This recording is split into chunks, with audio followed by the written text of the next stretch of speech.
At the outset, can I say that National Cabinet's meeting at 2 o'clock, and there's a number of items that have just become known to us. So I've got to head off here. I've got about 45 minutes. I don't normally like to limit these things, but I've got a number of papers I've got to be briefed on before we head off to that National Cabinet meeting.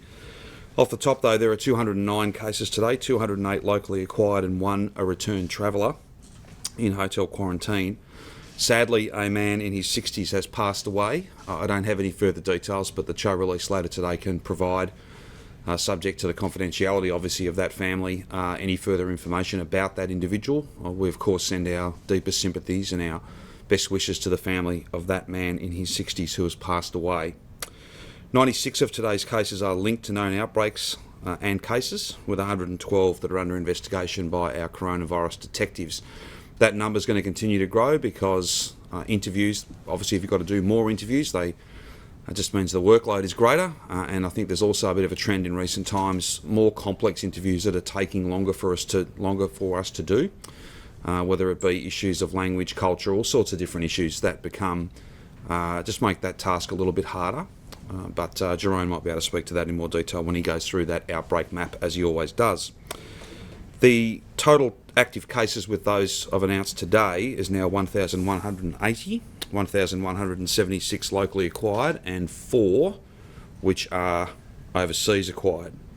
Yesterday, or that is to say overnight, we received 48,572 test results. That's a fantastic effort. Again, we thank all of those people who've gone and got tested, and we thank particularly those who, prompted by symptoms, have wasted no time at all and gone and got tested really fast. That is incredibly important. Of that 48,500 tests, around 6,000 of those are Shepparton tests, day 13 tests, and that's a significant thing to have got through a big chunk of those day 13 tests, given the sheer numbers of people who have been isolated away as close contacts as part of the Shepparton outbreak. I thank those people for coming forward. I thank them for the contribution they've made to keeping all of us safe by being locked in 24/7 in their homes.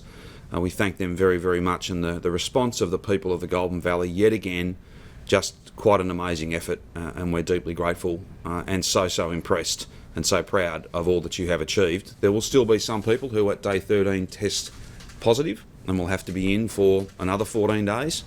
There'll be others who become close contacts that'll have to make that sort of sacrifice as we look to the weeks and the months ahead, and in anticipation in that community and in all communities. We thank people for the work that they do. It is such an important part of our response to this virus. In terms of vaccines, there were 33,511 vaccines administered in our clinics yesterday. That's 2.517 million doses that have been administered in total through state-run centres, with more than 5 million doses across the state from all sources.